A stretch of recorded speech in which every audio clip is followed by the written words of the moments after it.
Hey, this is Wayne Nance, CEO of Real Life Management, author of The 3 Minute Difference, and I'm here today with my friend Ed Sherrill. Ed is an expert in mitigation and risk management, written many training programs, taught all over the country. He is our resident expert at Real Life Management, and many others feel that he's the go-to guy on the subject of protecting children and families around the world. Ed, I'm glad you're here today, buddy. Thank you. Good to be here. I just want to start off by telling everybody that's watching this, all 3 or 4 of you, 5 of you, however many there is, I want you to know that we're going to talk about something important today. We're going to talk about why are our children taken advantage of? How's this happening? And we're going to talk about whether it's at church or at camp, corporate America, whatever the case may be. I want Ed to talk a little bit. And Ed, if you would you give the viewers some stats that you find staggering that have really bothered me over time? Yeah, based on some of our research that we've done through the years, we know that 10% of all children will report some form of sexual abuse before they turn 18. So 10%. 10% of all children. 90% of those, and now the latest research says 93% of those that are abused know their abuser. Could be a family member, could be a coach, could be a teacher, could be a youth minister, could be anyone, but they know their abuser. 7%, they may be opportunistic, but most of them know and have a relationship with that individual. Only 30% of sexual abuse cases are reported. Out of that, a very small number are ever really prosecuted and people sent to jail. And unfortunately, in today's world, those who go to jail normally go for a very short period of time. They're not held accountable for how bad the perpetration was. 44% of Protestant churchgoers say they've been victimized, that they were sexually. 44% of churchgoers. 10% of Protestants under age 35 say they left a church because of sexual misconduct within that organization. And the latest research tells us that 1 in 3 girls will be abused before they're age 18, 1 in 6 boys. That's the latest data. Is there an average age that the abuse takes place, Ed, for these children?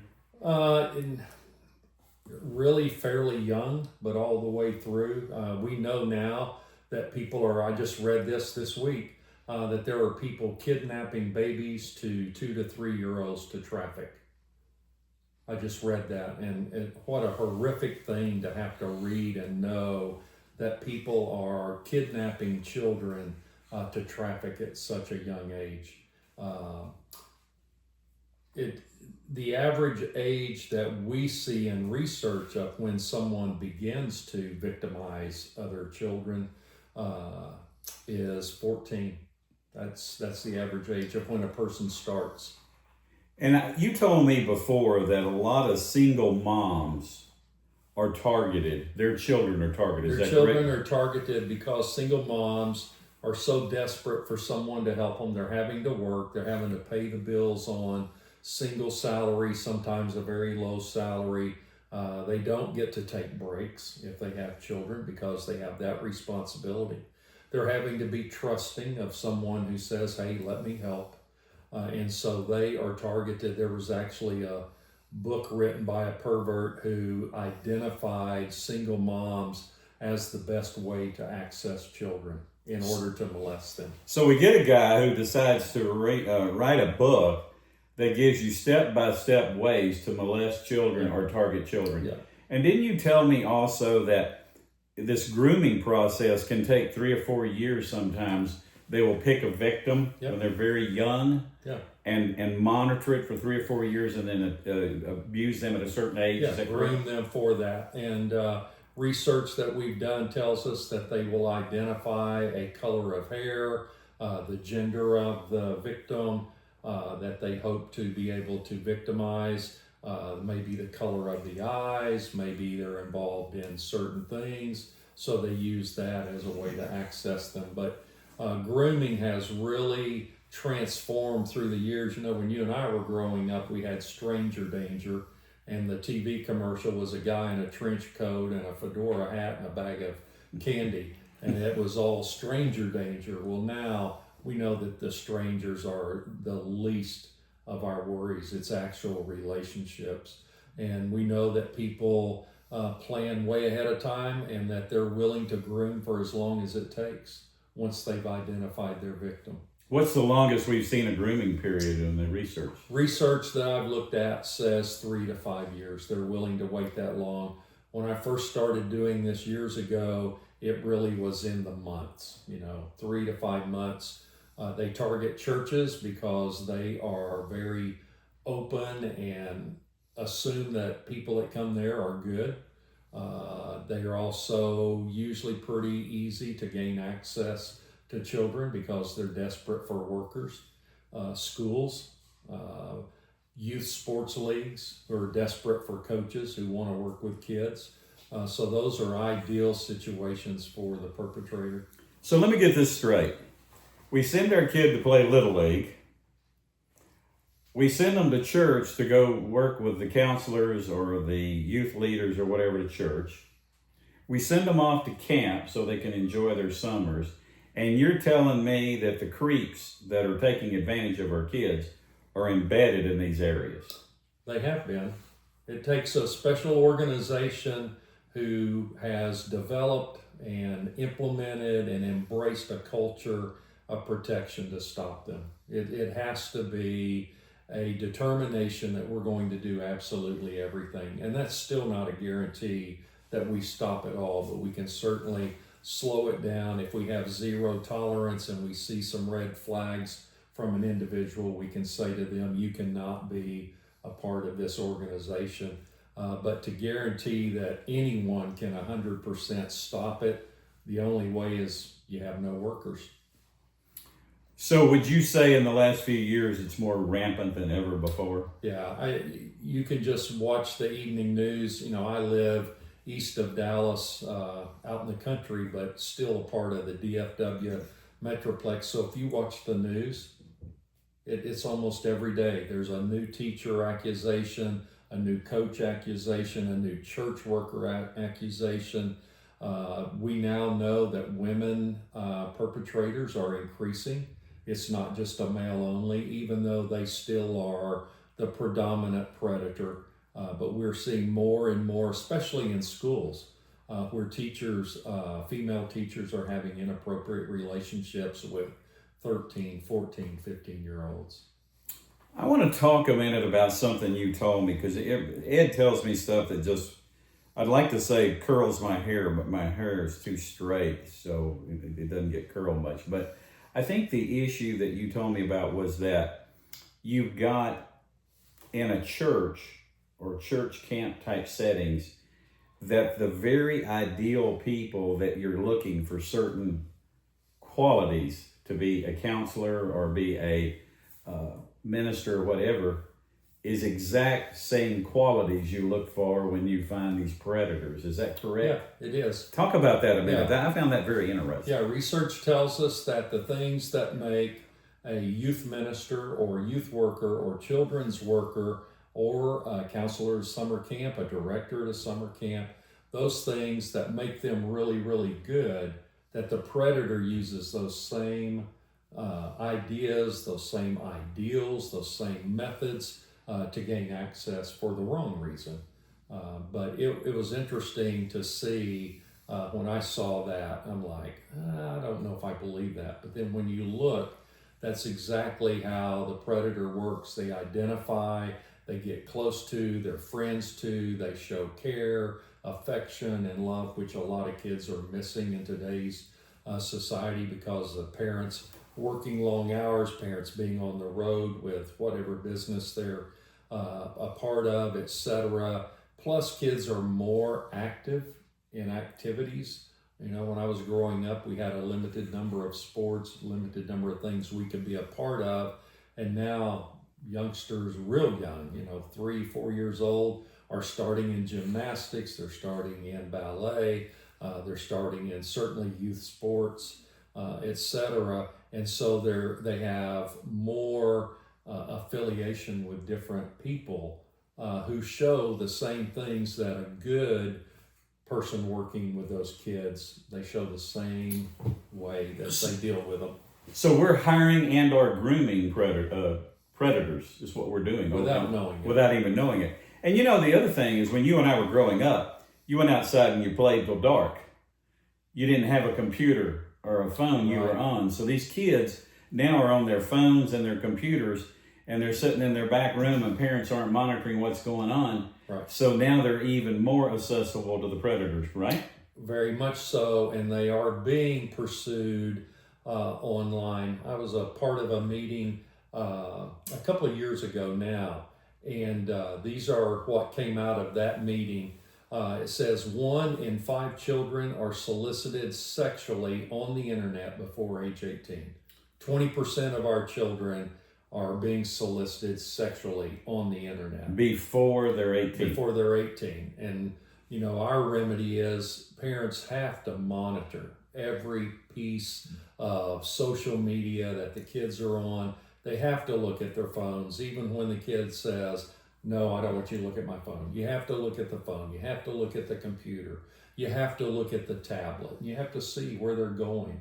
You need to put guidelines on the use of it, etc. One of the things that came out of that, the research was done by Bork in 2016. It says the number of IP addresses that downloaded 100 plus child pornographic images in 1 month is 2.2 million. Say that one more time. The number of IP addresses, so the website addresses that downloaded 100 plus child pornographic images in 1 month was 2.2 million. And the kids can get there. It may be that they're just interested. They type in a certain phrase or a certain word and it may just pop up. I think back to one of my own daughters that she was doing a science project, and I typed in some things we wanted to look up, and what showed up was pornographic because I didn't spell it out far enough. And I was just like, if my daughter had typed that in, she would have seen this. And so it's so easily acceptable. We know that most sexual abuse happens to children before age 13. So it is happening at a young age. And so a lot of it we know, not only from friends, from teammates, but from coaches, from teachers, etc. But some of it is relationships they've developed online. Somebody's pretending to be 12 or 13 like them, another girl or something, but it's a person that's a predator and asking them to meet up eventually. Ed, I've been talking lately on some of the broadcasts we've done about that corporate America, churches are broken in terms of leadership. We're going to talk about leadership here in a minute. I want to turn to Derek Peters because Derek, as I've said before, was a Baptist minister and worked with youth as a youth minister for a long time. Derek, talk a little bit about what you think about what you're hearing Ed say based upon your firsthand experiences as a youth leader. I've been following some of the numbers. I'm not shocked by how large they are, but it still is. It's just incredible that many kids, parents, and I think the biggest thing from even what I saw when I was in ministry full time, and I served in 5 different churches in Arkansas and Texas, and what I saw is that parents are not educated. Parents are not getting the educated that they need, and because of that lack of education, the kids are not understanding what they shouldn't or shouldn't do. Parents aren't watching their kids and monitoring them. I have a teenage son today, and even today, I limit my son on what he watches, how long he can be on the phone, and he argues with me at times and says his friends get the phone 24/7. And I think that's a big problem that parents and even churches aren't really teaching and educating. I think the churches should be the number one place that we should be educating kids and parents about what's out there and what's happening. Well, I think that even you told me before when you were a youth pastor is that it became a babysitting service where the parents drop off the kid. Yeah. And at the end of the day, they're not really involved. And, you can do all you want for that hour and a half with that child. But if they go home and the parent's not involved in their life, That's true.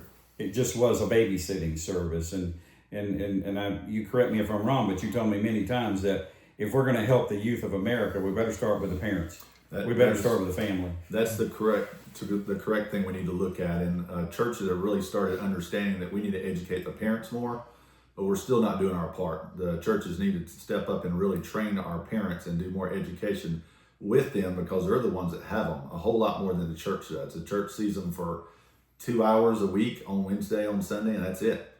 And we really need to do the work as leaders, not just in the church, but in corporate America, training and teaching and giving our parents the education they need. Well, unfortunately, and I know people get tired of hearing me, what I say is a truth. Mm-hmm. I believe corporate America checks the box. I believe churches are checking the box to meet the requirements. And I don't think we're serious. I don't think we're focused. These stats that Ed's talking about, they don't just happen overnight. This is a process. And it's a parenting issue. Part of it's a parenting issue. So if you parents get upset about what I'm having to say, you're going to have to get over it, because a lot of this is a parenting issue. A lot of this is poor leadership in the church. Right. A lot of this is poor leadership in corporate America. A lot of this is poor leadership in schools. We're so afraid that everybody's not going to be happy. We're so afraid that if we're, to quote, a leader, that we're going to upset the apple cart. Well, I think it's time we do upset the apple cart. Just the other day, you'd heard me talk about the Bad Bunny thing. Just the other day, he gets at a halftime of an NFL game and he insults Americans. He uses Spanish language and things that people couldn't even understand. Insulted our culture, made a fool of himself, but more importantly, made a fool of us. And I don't see that many corporate leaders or ministry leaders today getting on their soapbox talking about what happened. We're just weak. We've just really become weak. So, Ed, I want to talk a little bit about why you and I teamed up to do what we're doing. What do you want the people watching this to understand about what Real Life Management and its 3-minute survey and what we've been doing with attitudes as it relates to your expertise? For me, and you and I talked about it, I think what I look at is, I think it is a big missing piece that we've had in the abuse prevention, abuse mitigation area, because we know from your work with the military that being able to identify those who have a propensity for domestic violence, violence against others, sexual abuse, rape, suicide, etc., that we can not only identify those who have that propensity, but then we can also identify who has the propensity to be a victim, those who would be more easily groomed, etc. And so for me, when I look at all that I've been doing through the years, I see what Real Life Management brings as a tool that can really help to identify on the front end, especially as you're recruiting staff or asking people to volunteer, or if somebody comes to you and says, hey, I want to work with children. Well, first thing that we look at with our program merging is that we're going to survey them on the front end and look for red flags on that. Because we know that there are certain scoring patterns. We know that there are certain scoring patterns with certain numerical values that will tell us that, based on all the research that's been done through the years, they may not have, but there's a propensity for that person to either be violent or a sexual abuser, etc. And so for me, I look at it as a tool that needs to be used on the front end, because I can train you all day long on the things to do, but we know that that does not guarantee it won't happen, because, as we said, the people grooming children have become very good at it and become very good at looking like there's nothing wrong with them. We can't identify the molester because they look like us. They act like us. And so to be able to have something on the front end to where we can say, we're not accusing anyone, we're saying you need to watch, because data tells us that there have been thousands of perpetrators with these patterns, with these numerical values. So that's how I view it, is before we do anything, we find out who we already have inside the organization and what their propensities are. And then anyone that wants to come be a part of working with children or women's ministry or families, that we look at them on the front end. And it may be that everything's fine, but it may be that there's a red flag that shows up that we need to say, we need to keep an eye out. You know, one of the things that you brought up, the word propensity, just the last time that we put up one of our casts, it was about suicide. And a lot of these kids that have been abused, that are going through depression and all these issues, become candidates for suicide. Yeah. So there's a connection there. The other issue is, over the years, we did the research with the military about who's dangerous to themselves and others. They also can be predators, whether it be domestic violence or being a predator to a child. I recently worked with somebody that nobody in the family knew that they were abused by their father for several years. Nobody knew. You see, predators come in all different shapes and flavors and forms. I mean, they can be from the church, they could be in your own family, they can be down the street. And it's really interesting because when you see the 6 o'clock news and somebody killed their entire family or killed themselves, all their friends at church would always say, what about them? Nicest people in the world. We never thought anything was a problem. So unfortunately, predators today are under the radar, whether they're predators against others or against themselves potentially. They're under the radar. They don't look bad. They don't sound bad. I mean, without the survey is the reason we use the survey is we get those people that you would never suspect. In 3 minutes, we know if they have a propensity with 92% accuracy. Now, I think that's important, don't you? Yeah, and 92% is significant. And, you know, I'm so tired of everybody saying, hey, we got this great program, whether it's a great suicide program, and no offense, Ed, because you've got some great programs, but the great, protecting children programs. I got the great suicide, we got the great protecting women, we got the great program for domestic violence. And when I ask them the question, okay, you got your stats, you got great programs. How do you know who it is? They don't know. We know in 3 minutes what the propensity is. We're not God. I've said that many times. We're not going to say that this person is going to do it. We say they have the propensity. And knowing the propensity, Ed, will allow us to get ahead of it and start working on education with them on it. It also, this is a kicker, it will allow us to say, we're taking a pass. You don't get to come into the organization. Thank you very much. Now, how big a deal is that, Ed? It's huge, and I would go a little further on what Derek said, is that this is not a single training, it's a three-way training. You're training the organization so they know what to do, what to look for, etc. But it is very important that we educate the parents or the guardians, and it's very important that we educate the children on what's appropriate, what's not appropriate, what's good touch, bad touch, what's good talk, bad talk. We want organizations to understand we don't tolerate any inappropriate language or any inappropriate innuendos or anything like that. And that there are things that they change from how we act during Sunday school with kids and how we act on an overnight trip for camp or something.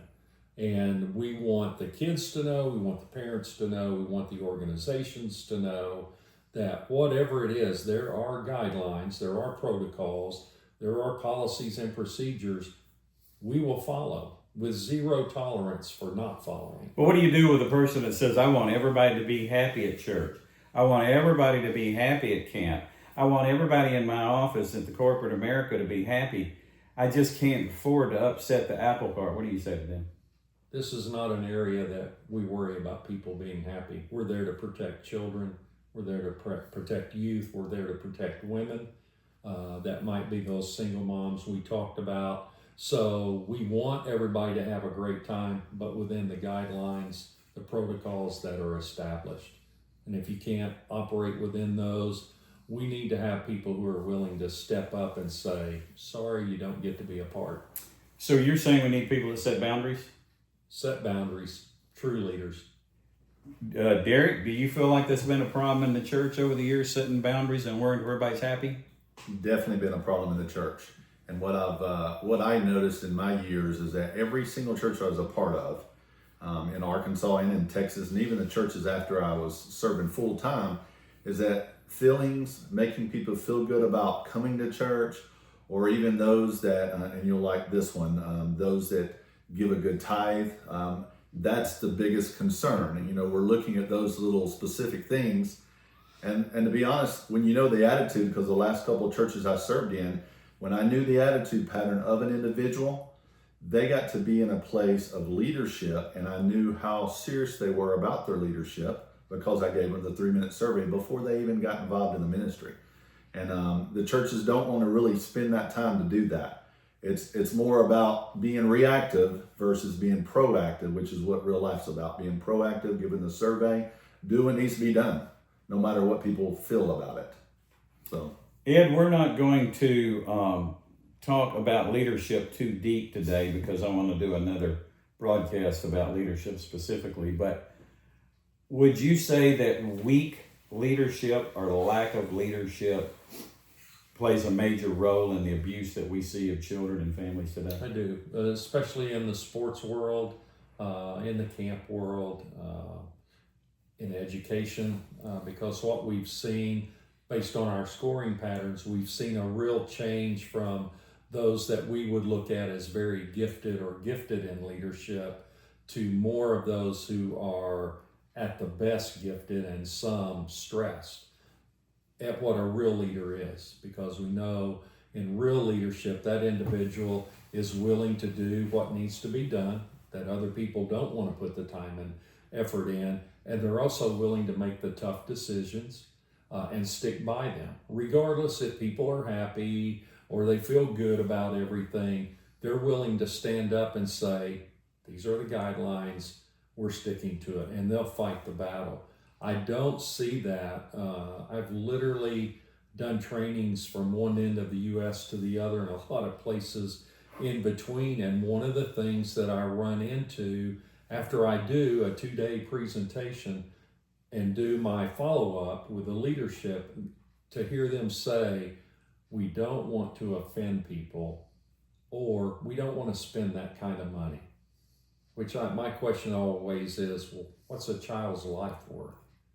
Because we do know that any child that is abused, sexually especially, but it could be a constant verbal abuse, could be physical abuse they suffer, etc. We know that they're going to have issues down the road. We call those adverse childhood experiences, and we know that 4 or more of those out of a long list of things that can happen, that their propensity to use drugs, use alcohol, become involved sexually with individuals at a younger age, suicide, leading to sex trafficking even, or prostitution at a younger age. We know those things are much more likely to happen. And for an organization to look at me and say, we just don't want to spend that kind of money, it crawls all over me, because I think that could be a child that I know. It could be someone's child that is my friend or something, and the organization doesn't want to spend what it takes to protect those children. Well, first of all, if you're watching this today and you call yourself a leader, you need to have a reevaluation and double check something. If you're worried about what it costs to save a child's life or protect a child, or you're worried if you're going to make somebody unhappy because it might affect your salary or your promotion or the gifts or affect your image, you're not a leader. Get out of the way. Pass the torch on. Leaders don't do that. Leaders lead. Leaders do what others won't do. Leaders make tough choices. Leaders set boundaries. Leaders say no. So if you're worried about people being happy, you're not a leader. I hate to break it to you. I'm sorry, maybe you're 50, 60 years old, nobody told you. But if you're worried about making people happy, you're not a leader. Can't be a leader. You know, I tell parents when we talk about parenting, they don't need a best friend. They need a parent. We'll get them a best friend. How many times have you guys seen parents not be good parents because they want to be their kid's best friend? You can't be a parent and be their best friend. You have to set boundaries, you have to say no, and you have to make them unhappy some. If everybody's happy, we're not moving forward at all. Ed, do you have anything before we leave today? Anything else that you think is really important that we cover that we haven't talked about? You know, I would say to parents out there, learn how to communicate with your children about this topic. It's a difficult topic, but listen. My wife and I used to laugh at when my daughters, all three, were athletes, and so we were constantly on the road to some basketball tournament, volleyball tournament, soccer tournament, golf tournament, whatever. And we would laugh because whoever was driving, it's like they did not exist. They were just a part of the car, and the girls were all, you know, in the back talking and stuff. Learn to listen. Learn to hear what they're saying. And even if it's not your child, you might hear another child that says something that says, red flag. I need to find out from my child what's really going on with that person. Maybe I need to intervene to protect or something. But learn to communicate. Have honest conversations. Your kids are probably going to act like they're totally embarrassed that you would bring a subject like that up. But in reality, you're protecting. Again, it's not my job to be their best friend. It's my job that God called me to be the parent. So be open, be honest, and don't trust. And I'm amazed that when I get to that part of my presentation where I say, don't trust anyone, and people are just kind of like, well, you're talking about don't trust my pastor, don't trust my youth minister, don't trust the coach. Yeah. Yeah, that's exactly what we mean. Yeah. Don't trust anybody because it's your child. And it's other people's children that you might be taking to practice on their behalf. And so just learn to do your job as a parent. It doesn't mean I have to be ugly to the coach. But if I see something inappropriate, it's okay to go to the coach and say, hey, you may not know this, but it's really inappropriate to do frontal hugs. It's inappropriate for you to let one of your athletes sit on your lap. It's inappropriate for you to come up behind them and pat them on the butt like we grew up with. It's inappropriate for that. And learn to be willing to stand up, say the things that need to be said, but have a mindset above all else. I'm going to protect my child. And if I see something that's inappropriate, you and I are going to have a discussion. I like that. That is well said. So, Ed, I get the feeling that if you feel that it's appropriate to draw a boundary, you don't have a problem with that. I have no problem with boundaries. I like that. I knew you and I could work well together for a reason, Ed. Do you have a parting thought before we leave Derek today? I just want to compliment Ed and all that he's sharing, especially about the communication. It's a big deal. I messed up with that even with my son when he was younger. And what I realized that it didn't matter if he wanted to talk or not. I had to set that boundary and saying, we're talking. And one of the biggest things that helped us in that is coming back to the dinner table. I think a lot of parents have gotten away from the dinner table, or they're coming to the dinner table with a device in their hand. And I think it's a big deal to set that boundary and make those special moments for your kids so you can have good communication. And the more you do that, they're going to communicate back to you, and you're going to be able to talk about these types of subjects that are important to them and to the family. I guess the thing that I keep thinking as I'm listening to you, I guess if you were going to be a good leader, you'd learn to communicate well, wouldn't you? You would. And you'd learn to listen? Boy, I'll tell you. I hope some of you out there are learning something from this discussion. I know I am. If you want to be a leader, you also got to communicate. Boy, a leader has a lot of responsibilities. A lot. Hey, I appreciate Ed and Derek being with me today. I want you to know that next week, you want to come back because I'm going to talk about what a bad leader looks like. We're going to take a little look at this leadership thing in depth, and we're going to talk about some things that make us be a good leader and what the difference is. So we appreciate you taking the time Tell your friends to start watching our shorts that come out of this. Even watch the broadcast if you're willing to do it. I won't call it a podcast. You know, I still refuse to call this a podcast. But I want you to know that we appreciate all 3 or 4 of you that are watching, and we look forward to talking to you some more. So just remember to tune in to the Real Life Management broadcast and go to reallifemanagement.com to our website and take our 3-minute survey. I even, for all of you people that are cheap, I even dropped it to like $5 and $15 for different reports. So I want you to know that I don't want you to put too much pressure on you to spend too much money. But if you want some in-depth information, go to our website and get our reports. And guys, thanks.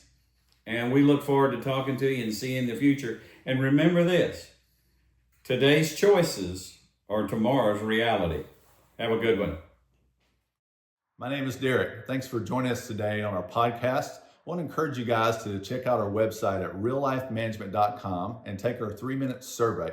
We want to learn more about your attitude so we can connect to you, and we want someone to reach out to you about health, wealth, and relationships. So if you would, follow us on social media and stay connected so we can learn more together. See you soon.